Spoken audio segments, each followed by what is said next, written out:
All right. G'day, Looks like we're g'day. live, mate. Yeah, g'day everyone, and welcome to the first live stream. I'm This is Jason. weird. I'm Luke. Obviously, it's written below us. This is strange, man. Yeah, something a Exciting little bit times. different. Yeah. Yeah, finally got my face on YouTube. Don't know how I feel about that. That's all right. You got a couple of beers behind you. That's a little bit of courage. That's it, mate. A little bit of Cooper's courage. That's what I'm going to call this. Cooper's courage. I think I'm on the Great Northerns. I was going to get the Bolters, but I don't know. They're a bit exy for a carton, and you only get 18 beers. No, They're quite a strong beer, though, aren't they? yeah, 1.5. Mm. So these ones are a little bit. These are 1.2s. These ones, so it's just, a little bit different. Not so bad then. Yeah, mate, that's looking good. That backdrop behind you, it's coming up a treat. Yeah. No, it's getting there. I did a little bit of work in here yesterday, as I sent you that message or whatever, and planted some new plants and things, and finally kind of here a little bit more full time. So yeah, time to TLC everything. That's it. You got the grid connect all set up now. Oh man, it's fancy. Actually, can you hear that Boyd's fan in the background? I'm not sure if you can. Nah, I can't. I can just hear your frogs. Yeah, that's not going to change. That is not going to change. I'm going to turn that fan off anyway. Yeah, no, it's good fun. I was playing around with it actually earlier, just trying to get the lights right because it's all. I've just got the UV on now because when I had the LEDs on, you wait for this. Just like whites everything out completely. So yeah, I'll turn that off now. Yeah, so I was like, oh, Coop's online. Hey, Coop, how you going, mate? Hello, mate. First comment. It's good to have him on. Yeah, but no, man, I'm loving this grid connect. I went out the other day and bought the double light switch. So you were explaining you were like dumbing this down for me because obviously I don't know anything what happens behind a light switch on the wall. But Can you just explain what that is a little bit more? Yeah, pretty much. It is just, well, I'm assuming because I haven't connected it yet. It just connects to the Grid Connect app, and you just control your lights as if you control your lights in your tank. Huh. So basically, I'm guessing you can probably set timers and functions. Oh, you can. There you go. Countdown timers, schedule timers, everything else. So it's kind of handy too if you keep them if you want them in your house. So if you go away, you can make it look like someone's home too. That's pretty cool. So, G'day, John. Thanks for joining. G'day, John. I have a tendency to leave these lights on. So I'll come in during the day and do stuff in here with the lights on, and then I'll forget to turn them off. So I'll leave, and then I'll come in the next one like, oh, crap, I left the lights on. But at least I can set the timer on it. So if I do leave the room, no matter what, at 7 o'clock, they'll turn off. But if I come in here, I can just turn them off. Yeah, sweet. So, but, the only time I really turn them on at night time's obviously tonight when we're on here, so...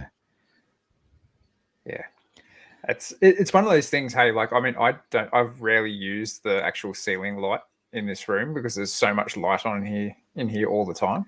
Yeah, you've got a lot more lights than I do, mate. It's actually funny the amount of times I go to like switch off the light to the room and I go, oh, hang on, it's not on. Like it's just so programmed for it. Yeah, it's kind of crazy. I love it, It's so good. Yeah, thanks Scott for getting us onto that. I've got to hook up the misking to it. I'm going to do that, just like what you've done.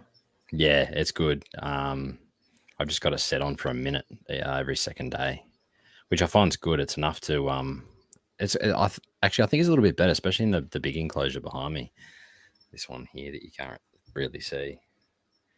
It's the Boyd's one because it's so high, the misking struggles to get down, and like yours struggles to get down and wet the soil enough. So having on for that minute, it, lets it water the plants a little bit more. But then having it every second day doesn't wet the soil too much.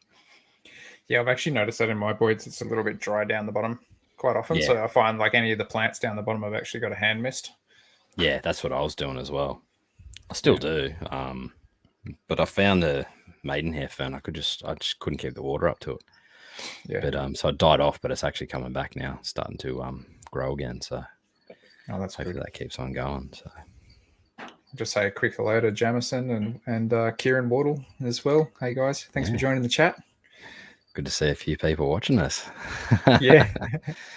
Obviously, I've had a little bit of used to, YouTube lives and stuff like that. So it's just, your first live stream. So that's pretty cool. G'day, Bailey. Yeah. Yeah. See, I'm like, it's first time. The camera's backwards. It's so weird. Like I went to get out of the way and I moved the wrong way because I'm watching myself in the camera. Yeah, it's a little bit odd, hey.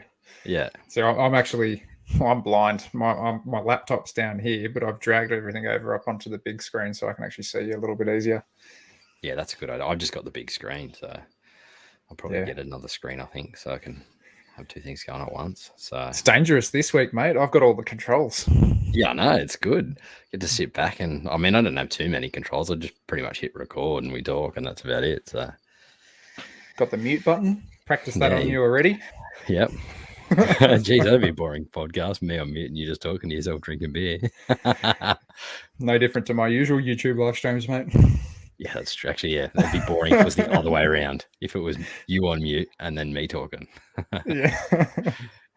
I think everybody get fed up pretty quick. So, what's new anyway, dude? You got a bit going on there.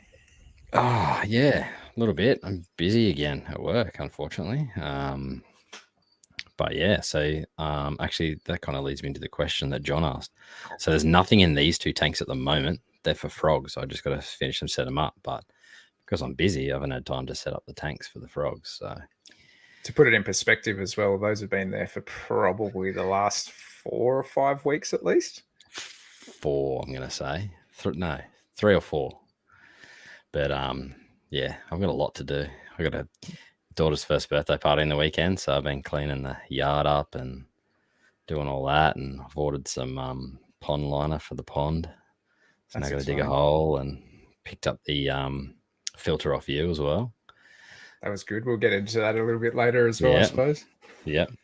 So yeah, what about you, man? You've got a lot to talk about. I've got stacks. Yeah. I've been that busy. I mean, I'm lucky in the sense that I don't have 2 littlies to run around after. So, yeah, I've got that extra time up my sleeves to be able to tinker around with things. But, man, where to even begin? Baby children's pythons. I've got a few of them have got 2 feeds under the belt. Some of them have got 1. Some of them have got none, as most children's pythons go. But nah. How many did you get out? So I got 6. They're actually up in the incubator at the moment. I've got 6. 2 have had 2 feeds, 2 have had 1 feed, 2 have had no feeds. So, but at least you're keeping even numbers, mate. Yeah. Oh, apparently John meant behind me, not you, Jason. Just saw that. So, okay, let's. Whoop. It's weird, hey. It's weird. Oidu efimbria. This way, got the Ciliaris aberrans, got the Strophoris tenicorda, Gillini. This is so weird. Hopping mice, destructo mice. Look at the sand. Look how deep that is in that corner. I open that door, sand just falls out. They're just destructive as hell. Then we got boids, she-oak skink, beaded geckos, Saltuarius cornutus, Gillini. That's that wall. Okay. Animals. Lots of stuff. Oh, you would have seen. I jacked up that because remember those enclosures were actually down on that rung there. Yeah, so I changed that up a little bit because I got to fit more Gillini into this room from the other room. And there will be a tank going there, another 30 by 45 by 60 long Exoterra that I'm doing up for some Wheelero. Oh, nice. So all going to plan. Yes, it will be a wall of Gillini eventually, Coop, most likely. You may as well just get rid of all the terrariums and just have a thing. Oh, I like that. That's a good one. This is cool. This is what happens when you got controls. Habitats at home. Yeah, the boys. Hey, mate, how you doing? Yeah, mate. Yeah. Hey, Tyson got out some skinks the other day, didn't he? Yeah, I saw that post. I didn't actually notice which skinks they were. I just saw them and I was like, oh, I was thinking that potentially the parents might eat the babies, but the skink master, Marcus Healy, jumped in there and said, "Nah, that'll be sweet." So I'm like, oh, trust Marcus. Well, he knows what he's doing. Yeah. Nobody can question that skink god.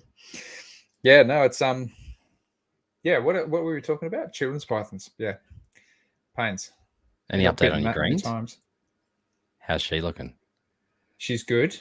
She did develop. I think we spoke about this, but Yeah. she developed like a little bit of a water blister above her left eye, and that Yep. since has kind of like dissipated a little bit. So I might just have to watch out that to see if it's going to not scab up or anything like that, but you might just be difficult shedding that off later on at a period of time. So I have to have a look at that.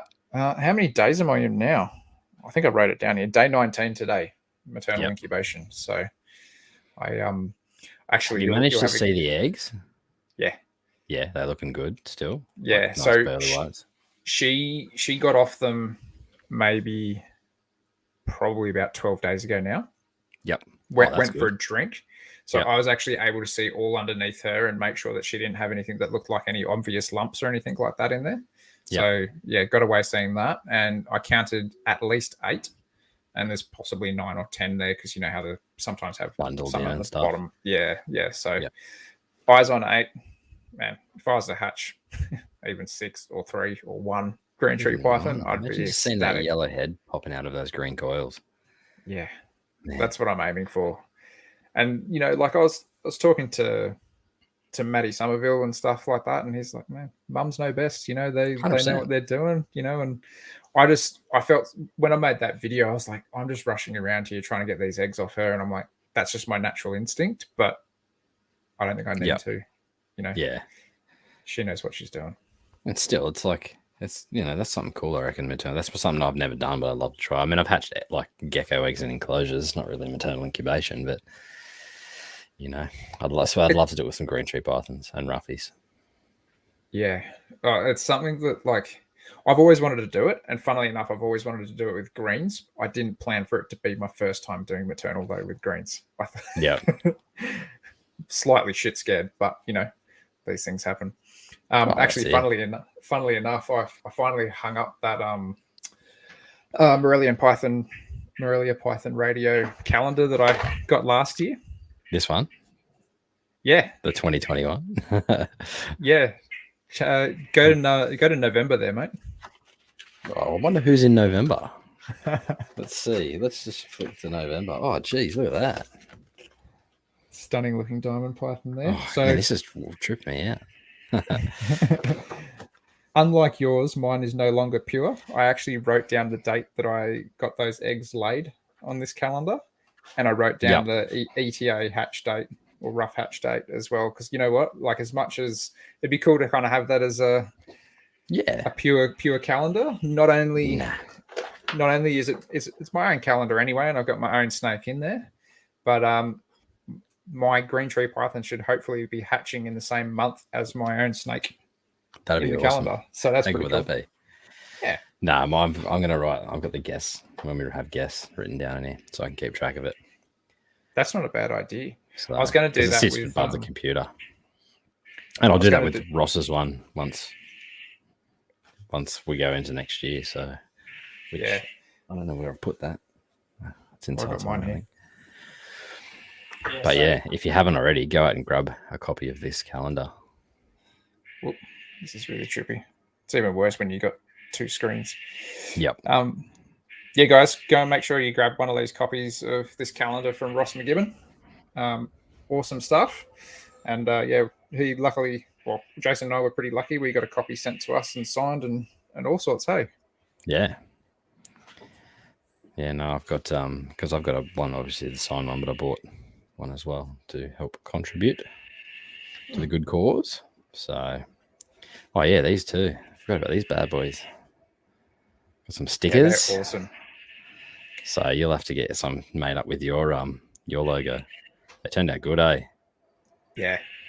Yeah, they turned out great. I've already got my one that you gave me the other night up on the sticker wall that I've started here, and I've actually got one of Doc Merton's across on there as well. Yep. And then I've got my original Beach of Scaly Beast logo and the Australian Herpticulture podcast sticker on there too. Yeah. So, I want to start something with some of them, I think. Something similar. I might just get a bit of board or something. So I can keep it. Like next time we catch up, I'll just give you another bit of that aluminium. Oh, yeah. Yeah, cool. I've got like a nice square piece. It's pretty decent size here. Probably like 40 by 40. Yeah. Something like that. But it's good. Like I just use those double tags, those adhesive tags or whatever like that you can just take it off easy with Velcro and stuff. Yeah. Yep. And just pinned it to the wall, and the black aluminium looks good. Yeah. No, I love black. Eventually, I'd like to have this just all enclosures. Maybe move the bookshelf and a few more enclosures along this wall. You guys should have seen it just before we got on. Jason was like, "Oh, I've got to hang up the poster," because we're so used to doing this in kind of like I was in a bedroom for so long, and it wasn't even race my car bedroom. Yeah. It's my brother-in-law's bedroom from when he was like 13. So there's all these race car posters and stuff on the wall. Yeah, and originally, you were just in a shed with a whole bunch of garbage behind you, or just like storage stuff. So it's come a long way since then. Man, that bookcase does look epic, though. Yeah, it's full. I need another one. Yeah, I've got like books that I can't fit in it. Good segue to books, mate. Yeah, it was a good one. Yeah. So you scored some new books. Yeah, I was going to say, so basically Jason and I were actually able to catch up and go herping the other night for the first time, which was awesome. We didn't see a hell of a lot, but we had a good time, and it was good to catch up in person and with Ollie as well. Yeah, that was good. Yeah, good. I haven't met Ollie before, so I've chatted to him heaps about books and reptiles, but that was good. I think he was at the expo, and he said hello to us at the expo, if I'm not mistaken. I think he was, yeah, maybe. But we did say hello to a lot of people that day. Yeah, that's right. He's just like, so. But yeah, you scored some books because stupid me ordered books and didn't realize that I'd already had the books that I got, except for one of the books. But big books too. Yeah, solid books. So the first one off the rank. I just need that one you've got now. It's the only one I need of those ones, but I can't find it anyway. Might be able to hold that one over you a little bit. I don't even know where it is. Did you nick it? No. No, I wouldn't. It'll be on here somewhere. It's in there. That's it. I remember showing it to you. Yeah. No, I've only got 3. You can see them behind me. Just. Oh, yeah, I can see it now. Yeah. You got worried for a second there. You thought I took it, didn't you? Yeah, I had to look at the binder and then try to like marry it up with my eyes. Yeah, so you got that copy, which is really good. Jeez. Frog's having a go at it tonight. I haven't actually flicked through this one yet. Let's see. Yeah, I haven't yet either. Yeah. So yeah, that's a pretty decent sized book, though. Hey. Yeah. By Alan Greer. Should be a good read, I reckon. Yeah, it looks like a lot of. Is it all Australian stuff? I think it is. Yeah. Oh yeah. Hence the title. Yeah. I was going to say, I'm pretty sure it's in the title, but I just wanted to double check mine before I said it. But this is the one that I'm most excited about. And correct me if I'm wrong. What edition is this? That I think is if you go to the 3rd page, I think it's written in the 3rd page. I think it's the. I can tell you in 2 seconds if I open up my app. Just thought I'd hold it there so people could actually see what I've got in my hand. This is my first cogger. It is the 1983, I believe. So it's probably my second oldest book, I want to say. Potentially. Yeah, it's 83. 83. Yeah. So before you were born, before I was born. So yeah. I always forget, how old are you? You were 88, weren't you? I'm 88, yeah. So I think I'm a year older than you. Yeah. Yeah. Not much in it. No, it's a nice solid book, that one. Yeah, it's massive. Bit of herp history there. Yeah, I did have a flick through that after our herp the other night. Much to my wife's disgust. She stayed up waiting for me, and I got home, and the first thing I did was start flicking through the cogger. But you probably beat me, I reckon. It was only 25 minutes from my house. Yeah, it was 30, 35 from mine, I think. It's a good halfway meeting point to that spot. Yeah. Yeah, it is. So yeah, I'm definitely keen to go back to there. I'm actually planning to go out potentially twice this week for a herp. Yeah. Going back to my. Unfortunately. I will. Hopefully I'll find some It's adders always to the make week you after. jealous. Oh, mate, you probably will. I should go through my books before we get off books, though. Oh, yeah, for sure. Yeah. You got a bunch of new purchases, didn't you? Yeah. This is a little nifty one. Reptile Clinician's Handbook. It's only it's pretty good. I had a flick through it. You know, it's got it's pretty much got heaps of stuff in it, but probably a lot of it's a bit over my head. But it's just a little book to add to the collection. And this one I've never seen before. Reptiles, Amphibians of South Australia. Yeah, right. So it's like a soft it's all like drawn that's cool. Drawn stuff. So it's from 1993. But yeah, no, this one's pretty cool. It's got look at that. Odura Leisure. That's back in the day. Yeah. What are they now? We were trying to talk about this the other night. Yeah, I was going to look it up because I was like, oh, they're not in Leisure anymore. Odura anymore, but I can't remember. Are they what name Nicola are they? No, I can't remember. I don't know. Taxonomy. Another one. Snakes in their ways. This is still in the plastic, so I actually haven't even flicked through this one yet, so I can't tell you if it's good or not. Did you get 2 copies of that? Nah, just one. I got one of all these, so yeah, okay. But where'd you get these from? Was this from Andrew Wiles? Yeah, on the sale that they had. So one on the monitors. This is a pretty cool little drawing up there. Ollie pointed that one out to me. I didn't realize it. Drawing of 2 monitors. Right there on the front. Yeah. That's cool. Another one on monitors. I want that one, hey. Yeah. I actually want both the monitors ones. Yeah, I'm pretty sure it was like, because it was all on sale. I'm pretty sure I got most of these for like $30. Some for 20 and stuff like that. This one's a good one. Yes. I don't have any crocodile books. No, I think this is the first one, Crocodilian Biology and Evolution. But yeah, there's another one I want to get. It's a little bit more expensive than this one, but yeah, I'll probably get that one day as well when I find it. There's a few other things I'll probably try and track down first though. But this is I don't know. This one's still in the plastic too, so I haven't opened that one yet. It's Reptile Keeper's Handbook. Yeah, it's from the Zoology Department in Atlanta. Herpetology Department, sorry. And then the Biology and Evolution of Australian Lizards.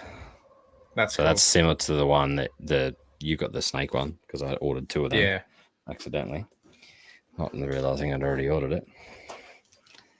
And then last not least, this big sucker.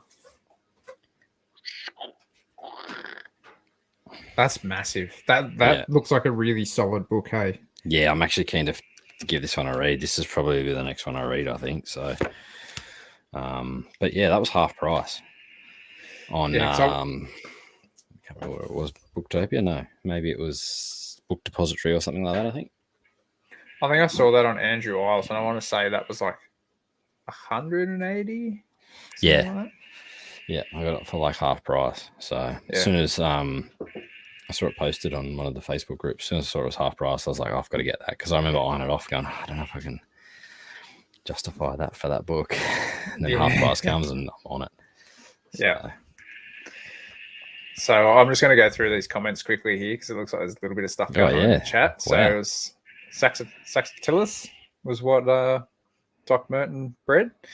He was lucky enough to get a couple of babies out, if I'm not mistaken. That's pretty cool. John's got a pair of Wheeler Eye that he's hoping to breed later. That's awesome. And Josh is in here too. Hey Josh, how you going? Hey Josh, how you going? So Josh is actually going to be coming on the show in November at some stage as well, hopefully, to talk a little bit about his breeding and stuff, and being a younger keeper here in Australia as well. So that's pretty cool. But yeah. Oh, Max, would I ever get into more antique books? Yes, I would. If they're reptile related, yeah. I've got a fair few of the coggers, but there's a lot of the older ones that I like. They're just a bit expensive, unfortunately. You still need a second bookshelf. Oh, 100%. 100%. I could feel that. I've got a lot of books, as you can see, stacked up on the top on every one. So I want to try and get the rest of the coggers first before I get anything else. That's my next mission, is to get the rest of the coggers I don't have. Looks like I'll you're just get one of collecting each of them. Looks like you're collecting a few plants as well, mate. Oh, a little bit. Bit of a bad habit. Go to Bunnings, see them on sale, collect them. So some of them are just going to go into pots, I think. Have a couple of plants floating around the room. Make it look a little bit nicer. Makes this room smell good too. I love the smell of that. How do they go during the day? Because you're saying that you leave the lights off in there, so it must be pretty dim. I leave the lights on. I forget to turn them off. Ah, right. Yeah. So the lights that I've got up here are the same ones you've got, similar to the ones you've got in your Boyds and stuff. But I've also sometimes I rig up I've got a bunch of not old ones, but I've got where are they? I've got some jungle dawns just on like things. I just set them every so often, or I take them outside for the day. So just leave them outside for a bit to get a bit of sun. That way they don't die off with no UV. So yeah, no harm in that. Yeah, so we had a pretty awesome little swap meet the other night. Hey, we were like trading wares out of the boots of our cars. My car was chockers. I got the pond filter off. Yeah, background. Actually, I should grab that background and probably do a post. I think just stick it in the enclosure and yeah. Because Luke built me a background because I decided that I'm no good at building backgrounds. It's not my forte. No, it's not that I'm no good. I just don't really have the time to sit there and do all the coats and this and that. Or my son just tries to throw the tile pointing all over it. I give him the brush and let him paint a little bit on, and then it just like I'll turn my head for 2 seconds, and then it's just like a clump thrown on. I'm like, gone. Brush it in. So, but no, I actually really dig that background. I'm keen to get it in that enclosure. I didn't want to make it too crazy for you, just because I figured that enclosure was going to be one that you probably had a few plants and things in, so you're going to be kind of covering it up halfway anyway. So yeah, I plan on using those crevices in it too. So yeah, putting something to toy around with, right? Yeah, definitely. I got some moss and that going, so I wouldn't mind trying to. Although that enclosure might not be good for moss, but yeah. Are you still going to make everyone have some suspenseful thoughts as to what you're actually going to be putting in that enclosure? Yeah, for a little bit. You're way worse than I am. I was like, hey, got this. Actually, did you tell anyone about your new geckos? Yeah, so are they still. No, I think I think we've talked about it on the podcast before that I'm getting them. So we may have, yeah. Yeah. I also before seeing Jason and Ollie that night, managed to go and catch up with Rick very quickly and go and get a pair of Felicipoda off him. So absolutely stoked at these things. I'm actually looking at the male. He's got his nut bag right in the glass right now. So and they're what, a year old, are they? A bit over a year, were they? Yeah, I think they're 12 months old. I think he held these guys back, and they're well fed. Hey, like their tails are chunky. Yeah, they're a nice large gecko too. I can't break them. Beautiful. That's the hope anyway. So absolutely beautiful. So you guys probably can't see it on the camera, but they're essentially going to go into where my northern velvets are now. So unfortunately, the northern velvets are probably going to get booted to the top of that rack somewhere. And the Felicipoda are going to go in here, and I've started building their enclosure as well already. So done all the foam work I need to do. I just need to start getting the tile pointing onto everything. And man, they're cool geckos though. Hey, like they're honestly solid. Like they're probably already 4 to 5 inches long. Yeah, they are. Yeah, when I saw them, I was like, they're bigger than I thought they'd be at this age. Yeah, well fed. But yeah. At the moment, I've just got them housed individually in just some 30-30 cubes. Yeah. Just because that's like pretty much all I had to guard around. But at least I can kind of keep an eye on them, make sure they're eating, make sure they're pooing, doing what they need to do. So they've got what they need temporarily. Yeah, man. They're probably one of some of my favorites. Although some of the newly described stuff you see, or even some of the wild stuff getting around that you see some of the pictures up. Yeah. It's stunning. But they're probably one of my favorite, I'd say, of the old Jura. Yeah. I think they've been my favorite for a very long time. Between them and I love the Fimbria too. The Fimbria are awesome. Yeah, especially their juvenile colors. Like they're just so bright. So bright.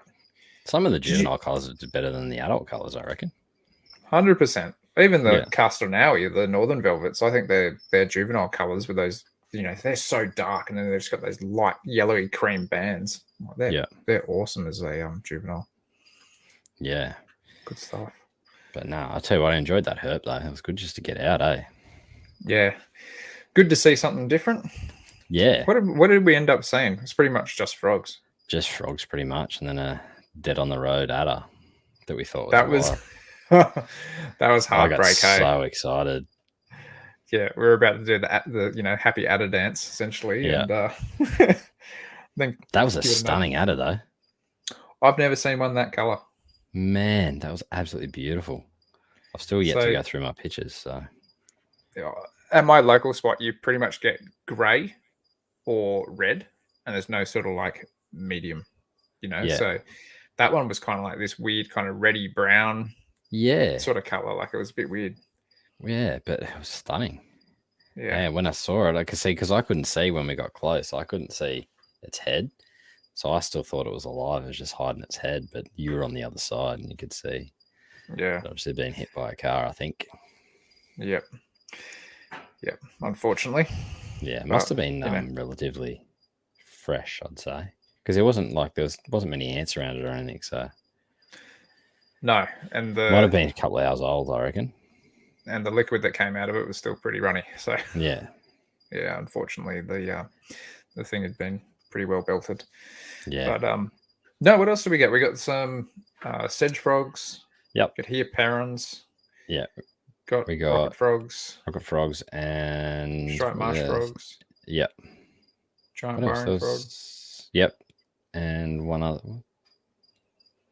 I got 4. Yeah, that's right.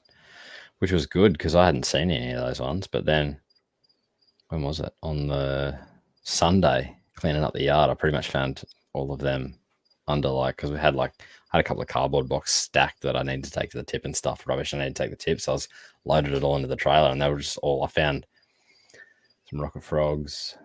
Obviously, found the perrins in the recycling bin, and I was like, oh. Mrs. goes, you didn't need to go herping last night. You just found them all today. So that's such a stereotypical 100% thing to say. Yeah, but I need to get those pictures on the computer and have a flick through and see. First crack at using the diffuser. What do you think? I love it, eh? Tell you what, that's an awesome bit of kit. Yeah. Really good. Once you get the knack of it too, it's like it's easier than I thought it would be, if that makes sense. Yeah, okay. Not doing much flash photography, but it's like he gives you really good detailed instructions as well for some flash settings and white balance settings and all that kind of thing. So you can kind of just use his settings and work it from there. But try and underexpose it a little bit so you're not blowing out your highlights and stuff. So keen to chuck some on the computer and have a little bit of an edit and then hopefully post some up too. Yeah, you're having a bit of a play around on even some spiders or something that night, weren't you? Yeah, I'm pretty sure it was a huntsman. I think it was eating something. I'm not too sure. But no, that turned out pretty good, that shot.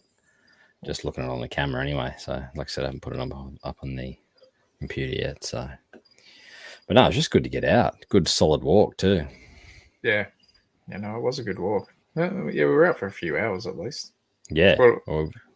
I got home here, I think, about midnight. Yeah, I think I was about the same, just before midnight. So we didn't realize it was a full moon because it was so cloudy and the storm's coming over. And as soon as as soon as that moon come out, like pretty much all the frogs went away. Everything kind of just we saw, I think, maybe 1 or 2 frogs after that. Yeah, and that was everything else just kind of hid. Whereas before that, they were like jumping all over the road and stuff. And we were like having a hard time catching them. Yeah, and we found like there's a bunch that had been squashed already. But they were everywhere. But as soon as that moon come out, it's gone. Yep. Something with Eric's moon cycles. Yeah. I've actually got that app that he suggested on my phone. I think it's actually just called the moon. It is called the moon, and you there can you just go. like put your location in and see what the moon's actually doing in the particular time. Yep. So apparently we're in a waning gibbous at the moment. Don't ask me what that Don't know means, what that but is. No. 72.5% light, and I think it's on the way down, if I'm not mistaken. Yeah, it should be because it was full moon a couple of days ago, I believe. Because Yeah. like where my son's room is, like the moon just shines straight in his room, like when you're trying to get him to sleep. So it's like someone's got a light on outside, and then when I wake up in the morning in our room, the moon's on the other side of the house, and it's like I always think I've slept in. I'm like, oh crap, you know, because I'm used to getting up in pitch black, and you know the light's shining through. I'm like, oh crap, I've slept in. I quickly look at my watch. I'm like, oh no, I'm good. So, and we've got a stack of comments down on this this side down here. Hello, Frizy. Thanks for joining in the chat. Quite often have a bit of a talk to Frizy. Yeah. Yeah. I think Josh was saying that he's not the what did you say here? I know the feeling, Jason. I gave the backgrounds a try. It was certainly an experience that I'd rather not try again myself. Yep. Fair enough. I'm one of They're those not for people. everyone. It is fun, but I just sit back and like, you know, I just don't think I do it as good as other people. So Yeah. I'm just not going to bother. Yeah. Hence these backgrounds behind me. Yeah. Well, they're easy, aren't they? I love those things. They are a do good look background. good too. They're a nice fit as well. Yep. I mean, it's a bit different if you've got different size enclosures and stuff like that. But, you know, actually, I might just grab your one quickly because your one turned out really good. So something else that I will chuck up here, guys. Kieran Wardle, or from Wardle's Reptiles. He's been doing a few little herping videos locally in Sydney. So you'll have to, well, here we go. Jason's got my handiwork out there. Looks pretty good. It's pretty basic, but at the same time, it's, you know, it's going to be effective for the enclosure that he's got going out there. So yeah, guys, go and give Kieran Wardle a bit of a follow over on YouTube as well, because he's got some cool little herping videos coming out. Yeah, I've been watching them. Yeah, man. I'm enjoying those. So actually, I might hit the subscribe button because I only got done that yet. I'm terrible at subscribing. Yeah, I know what you mean. What do we got? Yeah, so Coop and I are probably planning to meet up on Friday night, I'm pretty sure. Probably to go back to the same area that we were at, because it's kind of, again, halfway between him and me. Yeah. So we might do that because, yeah, Thursday's supposed to be, I think, 29, 30. And then Friday's supposed to be like 30, 31. So yeah, they should be perfect nights. Hopefully. You watch. I'll get a picture of an adder sent to me, you bugger. Oh, it's so funny. Like, me and a few guys have been all like really excited about Thursday night, going, oh yeah, we're going back to the local spot, you know, blah, blah, blah. And then Mitch messaged me today. He's like, oh, you know, Thursday night should be pretty good for Herping. And I'm like, yeah, we're going here. You want to join? And he's like, yeah, I was going to go there anyway. I was like, oh, sweet. So catching up with Mitch and Simon and a few others and stuff on Thursday night. So yeah, I might stay at the in-laws just because there's still a bed there. So yeah, don't have to drive all the way home. Definitely.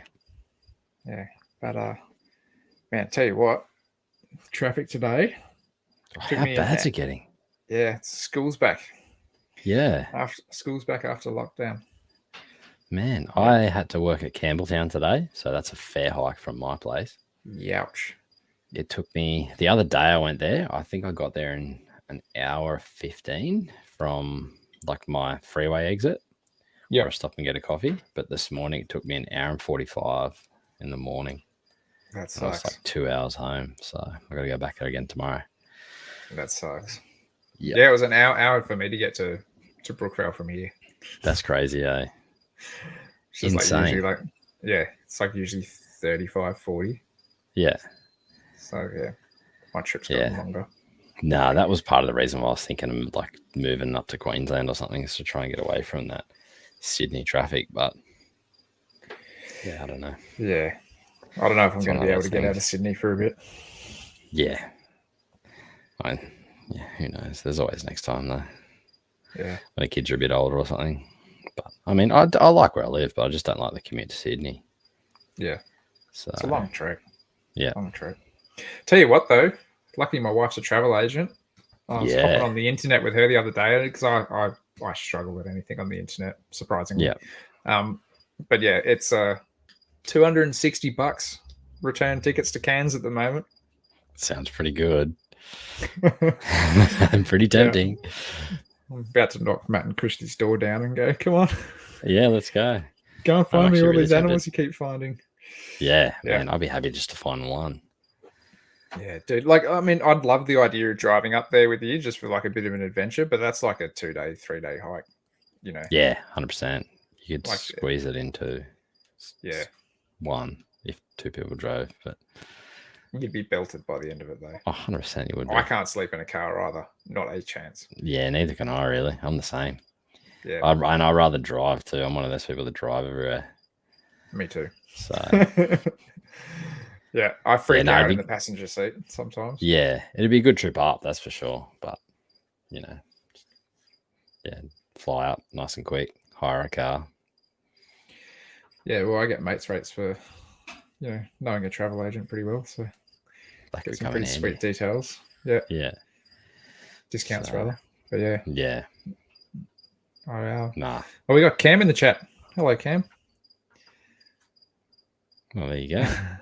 There we go. Cam's in here and apparently just tagged me in a post from Ross McKibben and remembered that we were live streaming. There you go. Yeah. Max has booked a return trip to Cairns, $250 from Melbourne. It's so cheap, eh? Yeah. Like, my sister-in-law lives over in Perth, and it's like $700-800 a return from Perth. Actually, is that return? Yeah. It's crazy, but you can fly up to the top of Australia for $260. I mean, I know it's further away and everything, but yeah. It's still mental though, right? Yeah. It's crazy, you know. But over in America, they can fly one end of the States to the other end of the States for $40, $50. Yeah. Unreal stuff. I don't think the airline's that good, but yeah. I'm chomping at the bit, man. I'm absolutely same. chomping at the bit. And especially now that like the season's upon us for like local herping and stuff. Like, my wife's realized, she's like, oh yeah, you're not here half the week now.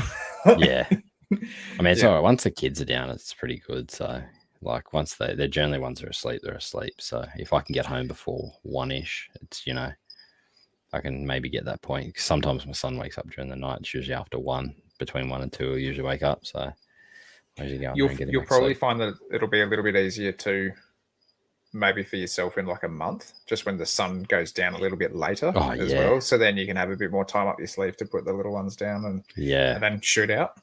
Yeah. Because it's like, it's almost, if it's local, it's not too bad. Yeah. Because timing wasn't too bad the other night. Probably would have been better a little bit earlier, but it is what it is. I'm just keen to get that camera out again, eh? I enjoyed that. Dust off the old lens. Yep. But I wanted to get mine out and give it a crack, and then I discovered that the bloody batteries in my speed light are just blown out and destroyed my speed light. I was lucky it was only like a $50-$60 eBay jobby, but it worked. Yeah. You know, so that was the thing. It's like, oh damn it, now I've got to go and spend another $50-$60. You can get a couple of decent secondhand ones off Marketplace for like $100, like the Nikon ones.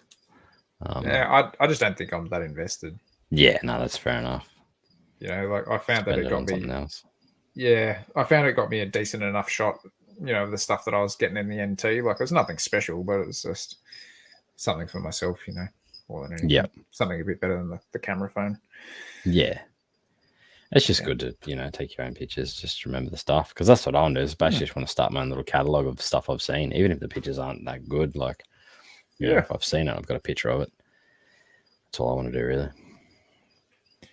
Yeah. So Cam's ripping into you about your plant collection. Yeah, I know. I like having these controls. I can stitch you up with everyone's comments. That's good. Yeah, Max is saying so cheap. Chameleon geckos, cornutus. Oh man, that's pretty scrubbies. Yeah, and some GTPs in there as well. That's my list of what I want to photograph. So, and Boyd's. Yeah, and Boyd's too. Yeah, that's right. Basically anything up there, I'd be happy. Frogs, anything, any type of gecko, everything I'd say up there would be new for me. So I'd be over the moon. Everything I saw. Yeah, it'd be unreal. I'm stinging to do that. And a Boyd's. I'm not a Boyd's. A Burton's legless lizard. So I'd love to see one of them. They are awesome. I'll Yeah. potentially see them on Thursday night. Yeah, I bet you I get a picture. They're reasonably common up there. Mitch saw some too, didn't he? Mitch saw some on the weekend? I haven't been on the internet a hell of a lot, but I know that he got a broadhead. Yeah, and I'm pretty sure I got a Burton's as well, like a nice cream one, Awesome. creamy color one. I had to have a laugh with that video that he sent Ollie though. It was hilarious. It's raining, it's pouring, the broadheads are crawling. And we thought we just got an adder, and we were like, "Oh, adder," and then and I was ready to send it back to him. Yeah, damn. But yeah, unfortunately. Oh well, it is what it is. Unfortunately, that's it.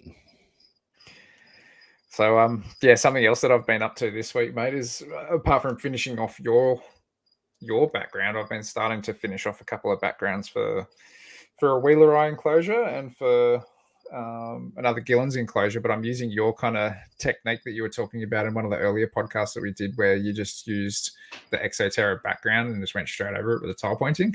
It works all right, doesn't it? Yeah, so one of them's an Exoterra background and another one's a Reptile 1 background, but I just thought, one of them was actually siliconed into place already, the Reptile 1 background, and if I pulled it out, it would have cracked the back panel of glass because it was already cracked. And the Exoterra background for the wheeler eye, like I didn't want to make anything too crazy for them because, I mean, they're not really associated with a hell of a lot of rocks anyway. So I just thought having something on the back would be better than nothing. But yeah, it's turning out all right. I mean, they've definitely firmed up a hell of a lot since doing it. Yeah, they do, don't they? Yeah. But yeah, no, actually, crazy. The rock carving in it's not too bad. It's just the foam that they're made out of and the color they are, really, and you can see the foam through the paint. Yeah, that's probably the only downfall with them. And I mean, I guess they're just relatively cheap too. Like they're not like the universal rock ones in these ones. So there's a little bit more detail in those ones, and they're obviously a little bit more rigid. But so much sturdier. Yeah, and they fit like a glove. Like they fit better than the Exoterra ones that come with them. 100%. Like you can literally almost keep them in there without any. These ones I've got to seal them in just because I've got the tubes and stuff that run behind it for the waterfall. But yeah, they just fit like a glove. Yeah, that's mental at the moment. Are you doing water features in those? Yes. Yep. Yep. I've got some moss and stuff because there's a fair few little ledges on them and stuff. I'll probably sit some moss and Java moss and little bits of mosses on them and stuff like that, and see how that grows out. If it doesn't grow, I'm not too fussed, but the plants will eventually cover it. So just use a bit of super glue to super glue the moss into place, and as long as it's getting a little bit of moisture, they should be fine. Like I've got Java moss growing on my uni rock wall in that green stream frog build, and like that's almost in darkness. So yeah, it still grows. Yeah. I mean, that stuff just grows wherever. Yeah. Yep. Yeah. It's a little bit disappointing. I think Max just chucked a comment up there as well that the foam sucks for frogs when the poly flakes off, and I feel bad for all the green trees that go home from work in a brand new Exos. Yeah. Or if you keep dragons in them and they claw out all the chunks of foam and stuff like that.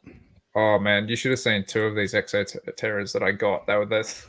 I feel so bad for these dragons. I picked them up from this lady. They were the 45, 60 talls, so small footprint. Yep. And this lady had adult central bearded dragons in each one of them. And they were on the original backgrounds. And I was trying to figure out what the background was for ages, but they'd scratched the hell out of it so much that it was only like a centimeter thick. And it was just like that dark foam that's obviously what's on the inside of it. And yeah. Like the tops of them were melted and stuff like that. Like it was just horrendous. But I think I got them for free because she was moving or something. So yeah, I would buy more of the universal rock backgrounds, Tyson, if they were a bit cheaper. But they're not very cheap, unfortunately. Yeah. I don't know how they were when they were based in Australia. If they're any cheaper, I don't know. Yeah, I've only ever bought them when they were overseas. So yeah. I like the is it latex? The latex ones. I like those ones too. But always wanted to get a big roll. I've got actually a big length of the latex one in the shed, but I've just got to find an enclosure that it fits.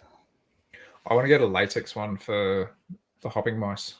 Yep. Just to do around them and like silicone it into place, and they can't just get the behind flat it one or anything. Yep. Yeah. Just super simple, but just to give them something that they're not going to destroy. I remember seeing Jake Lewis had it in his enclosure with his hopping mice, and it looked really good. Yep. Yeah. Yeah, no, I do like it. I like the look of it, but yeah, it's so expensive. Not so expensive, you know. It's relatively priced, I guess, considering what it is. But you know, yeah. I'd kind of just wish that they still had different colors in it as well. Like Tyson's. You know, Tyson's got some of the awesome red kind of Kimberley rock looking stuff. You know, that looks awesome. Whereas now all you can get is that kind of sandstone looking stuff, like what you've got behind you, which is awesome. Really, but at the same time, like it'd be nice to have a bit of color variety. You know. Yeah, I guess you don't really want to pay that money and then paint them. Like, you know, it'd be good if you could just buy them in the different colors. To be honest, that was one of the main reasons I started building my own backgrounds. Was because not only did I've got exoterras, that's cool. I can fit those backgrounds into them. That's fine. But at the same time, they're all the same. You know, so it wouldn't matter what species I have, you'd have the exact same cut out everything with those backgrounds. So that was like, okay, yeah, that's why I moved away from them. Yeah, I mean, and the thing is, you can do what you want with them as well. Like, make whatever shapes you want, do whatever you want. Especially if you're doing frog stuff, you can, you know, you can still custom order them. I wonder what they have the price is for custom orders, if they charge them more. Might have to get on the blower to the supplier tomorrow. Yeah, just for an interest sake sort of thing, because they it'd be good for a nice roughy enclosure one day. Yep, that's on my to-do list, is to redo my roughy enclosure. Yeah, I don't want to change it too much. I just kind of want to go over it with a tile pointing and firm it up a little bit, because I've only done it with pond sealer and terracotta paint and sand. So, you know, I found that over time, you start scrubbing away some of those urates and you start scrubbing away a bit of color as well. Yeah. So I want to hit it with a tile pointing, because that stuff I can take a toothbrush or a nail brush to, and doesn't seem to flake off anywhere. Yeah. Yeah. Should have seen the amount of work I had to do onto that Fimbria enclosure up there, because they, you know, Oedura. Yep. They're actually really good. They don't shit on the glass, but Jesus, they shit all over that background. So you probably must prefer they shut on the glass. It's probably a little bit easier to clean than the background. Yeah. Well, at least I can take a razor blade to it and make it exactly. Easy. But yeah, no. Because I was like, man, they haven't really messed it up too much. And then like on the top of the boulder that's there was like a little pile, and I was like, oh, that's not so bad. Got up on my ladder, and then I discovered that like on one of the shelves back that way, there was like just this massive pile where they'd obviously just been like communally shitting. So yeah, anyway. Isn't it funny that some of the geckos just have like a spot they love to shit in? Like they'll shit in the same spot. A lot of them do, hey. Yeah. Like Thickies are renowned for that as well. They go back to the same spot. Chameleon geckos. They were the same. Like always in the same spot in the enclosure. Both like if I'd have pairs in there in each enclosure, and they both would do it in the same spot. They usually do it in the front corner. Like a little latrine. Yeah, and it was handy for cleaning, especially like you spot clean, because they were bioactive. So, you know, I just pick up the majority of it, and then it wasn't, you know, because I wasn't letting it build up too much. It wasn't too much of an overload for the cleanup crew. So yeah. Oh, that's crazy. Yeah. But you've got some wire Berber eggs too. Dude, they're right here. I was they're actually in my snake rack, which is not on, hence why they're in there. If they were on, they'd be cooked. I'm trying to figure my stuff out. Yeah, I was digging around their enclosure because I was trying to dig out a little hole for a plant, because their enclosure's been empty for a long time after I killed the plants that were in there. And yeah, got 5 little eggs. I found 6, but one of them looked like it must have been chewed out by a cricket. Yeah. So had some holes and stuff in it. Yeah. I don't know if we'll be able to show the camera too well without tipping them too far, but yeah, there's a few little eggs in there. A couple of them actually look pretty big, like they might be getting close to hatching. The ones on your left were probably not too far. Is that your left? That's my right. The other side, are they larger? Those ones there at the These front? two are really large. They're And probably then not that too one's far off kind of like hatching by the looks small. of them. That's what I was saying. And Have you candled them? Can't see through them. It's too much quiet peat or soil on them. No. Oh, they're just too black. much body. Oh, yeah. Yeah. They're probably Yeah, so any day now, I'd say. I'm checking on them every day at the moment. That's my second check today. So, yeah, no, it's kind of handy just being able to go, oh, here's a whole bunch of eggs. So I think I have to sort Mitch out with some eggs or some wub this year. He's been after him for a bit, and he's always sorted me out with a whole bunch of animals. So that's good. I always found a struggle to move them on just because they were R2. Like to the point where I just stopped. Like I just find eggs and just leave them. I wouldn't even like incubate them. I just throw them out. I'll probably just hoard them. Yeah. Oh, but I mean, that's one thing I've noticed. You don't see many leaf tails around anymore, either. No. That's nothing. Yeah. I mean, the color of the white Berber, the black, the grey, and the whites, and the red stripe you get down the back is stunning. Yeah. Especially when you know how they change color. You got like their darker color and their lighter color, especially their lighter color. Like the contrast is unbelievable. Yeah. I have to bring up a comment here. So the answer is they were. And then I moved house and paid them no attention for like a month. So the arid setup that's there with the Ciliaris aberrans. So for the listeners at home, sorry, Coop's Reptiles just asked, are the plants holding up in the arid setups? The common everlasting was doing really, really well. And then all of a sudden, just kind of dropped off the perch. So I have replanted another common everlasting in there because I do believe it's possible to keep it up.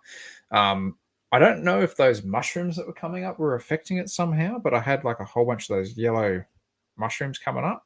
And like I just seem to be cropping up big mushrooms every day, which is a little bit weird. But yeah, trying out another common everlasting in there. And I have actually replanted a bunch of other enclosures with some other plants as well. So I'm actually trying a common everlasting in the Tristis enclosure as well. And I think I'm doing a native mint in with the, what did I say was in there? Strophoris tenicorda, golden tail gecko. I can't even remember what's in your own tanks. No.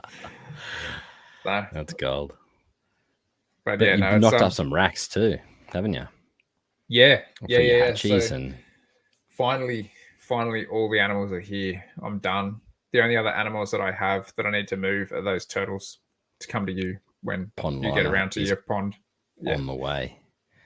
That's awesome. So we're going to knock up. So it's going to be veggie garden, and behind you walk through the two veggie gardens and there's going to be a pond at the back.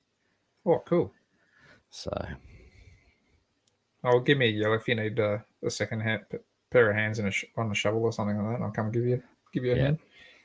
So, yeah, that's pond liners on the way.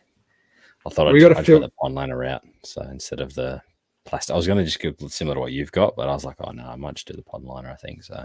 Yeah. Did you go for something super thick? Yeah. Yep. It was the stuff that Andrew recommended. Andrew and that recommended. So yeah. Super thick. Yeah. Don't want it to leak. Yeah. No, I'd go with what they say because they've got a lot of experience with that sort of stuff. So yeah, that's something that you definitely don't want to take for granted. That's the exact reason that I went the lazy route and I just went with the prefab pond. Yeah. Yeah. Plus, then I knew that it was never going to be forever there. Yeah, that's right. Yeah. So I was like, oh, at least I can empty that out and put it in my storage cage or whatever here and save it for a rainy day. There'll be a new YouTube video, deck pond or something like that. I wish I could get away with it. If I reckon I could get away with it, I would for sure because I got the space and I'd love to keep turtles. Those are awesome little animals. Yeah. But might just have some sort of I'll just put it in the lounge room one day and put my blue tongue in there as a bit of a joke with a heat light above it and just say to Dan, hey, you went into a lizard pit. What do you reckon? You're sleeping in the snake room. Which one? Yeah, both. That's right. You've got 2 rooms, so you're kind of lucky.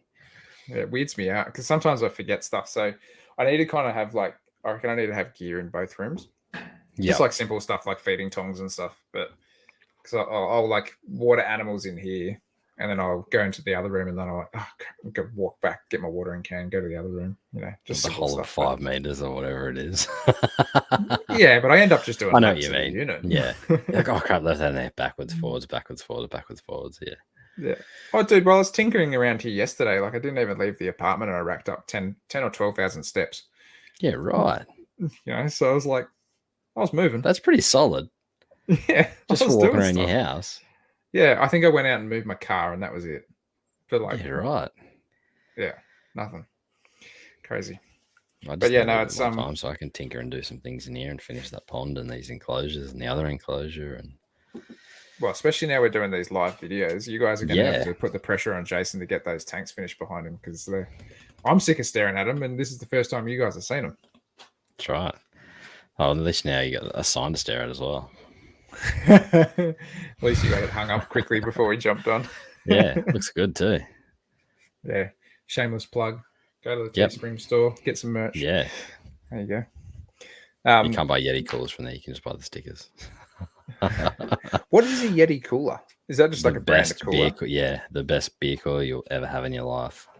It seriously keeps your beer so cold, hey. So it like screws in. Oh. And it's like a insulated cooler. It's a bit dirty on the inside. Probably should clean it. It's actually got dirt in it. I was from when I was doing the enclosure the other day. But yeah, it screws in. It's just like solidly insulated. And you can buy like wine tumblers and this and that. So that's pretty cool. Yeah. I've got a wine tumbler upstairs for when I go camping. Have a glass of red. That's good. Kieran's just come back with collection of slowly growing then, Jason. How many greens have you already dipped from Luke? We haven't had that conversation yet. No, we haven't. No. I know there's a few already spoken for. Yeah. Luke's probably going to hold them all back. Look, all going to plan. I want to keep 4. Yeah. 100%. Yeah. I'll see how I'd like to keep them just because I love the animal and the species, but I'd also love to have that many and watch the color change. Yeah. Because I've never had a yellow Neo. So, I've only had the green versions of them. So it'd be nice to have some yellow ones, which would be pretty cool. Yeah. But yeah, I have to sort a few people out for sure. Yeah. There's a few people waiting. Yeah, Cam said that he's keen for a catch up as well. That's pretty cool because you're hopefully getting those parents off Cam at some stage as well. So that'll be pretty good. And full circle almost. Yours. And Cam's and yours. Yep. Are they're going in one of those enclosures behind you? Yeah. Yeah, red eyes in one, parents in the other. Oh, I gotta get this right. How do I keep doing that? It's mirrored on my screen, so it throws me off every time. It is on mine too. I go to point with something and I do it with the wrong arm. Yeah, I don't know. Surely they could have worked that out. I wonder if we're mirrored to everyone else. That'd be weird. I reckon we won't be. I reckon it'll be like what we're seeing. Yeah. So. John. Okay, I'll answer John's question here. What shop did you get the common everlasting from, Luke? Been looking everywhere, but can't find a thing. I've got them from Belrose Bunnings because I know John's on the Northern Beaches as well. And I also got them from the same native, what is it, Harvest Seeds and Native Plants or whatever it is in Terry Hills. I think John and I had a conversation. He said that they weren't selling natives anymore. I can guarantee you they are 100% selling just natives. They are a native nursery. So I was there the other day buying a whole bunch of plants myself. But yeah, that's really good plant. I've actually, it's funny now that I've been keeping it in terrariums, I see it everywhere now. Hey, like on like side strips and all sorts. Like such a cool plant. I love it. That's the one with the yellow flower, isn't it? Yeah, they're like the little cute yellow button flowers. Yeah. Yeah. Yeah. And yeah, no, that's right. You had that at the expo, didn't you? No. No? Oh no, that was a purple flower, wasn't it? Yeah, that was a Croea that I got from that same native nursery. Yeah. That was in the Stropharis tenicorda tank there. Those plants eventually all. I still need to nail it down for the stuff that's drier. It's easy keeping these kind of like low light plants that require a lot of humidity in enclosures, but keeping stuff that is honestly like requires a lot of sunlight. Like even though you put a downlight 30 centimeters above the plant doesn't mean that it's going to actually be getting exactly what it needs, you know. So there's got to be something else that I'm missing there. And these enclosures have UV as well as LEDs, so yeah, you know, they're getting a bit of everything. But have they got miskinks in them, those enclosures? No, Okay. I don't want to drown them. That's the That's thing. what I was going to say. Yeah. Yeah, that's an eye. Well, I do the old finger test. Stick it in the dirt, see what it feels like. If it's dry, it's dry, and if the plant looks good, then I leave it. If it's looking like it's a bit wilted or something like that, then I just give it a very light mist. Not even like, you know, what we'd normally jet like a jungle terrarium or anything like that down with. You know, you can be pretty heavy-handed on those things, but yeah. No, it'll be GTP Army, Tyson says. I'm bad. Like, as many animals as I hatch, I'm lost. Which beer's good? This one. You got 2 coolers and everything. I got 3. Oh, one for each beer. Number 3 line up as well. Mine are just sitting there getting hot. I should put my wife's cooler down. That would have been a good idea. Yeah.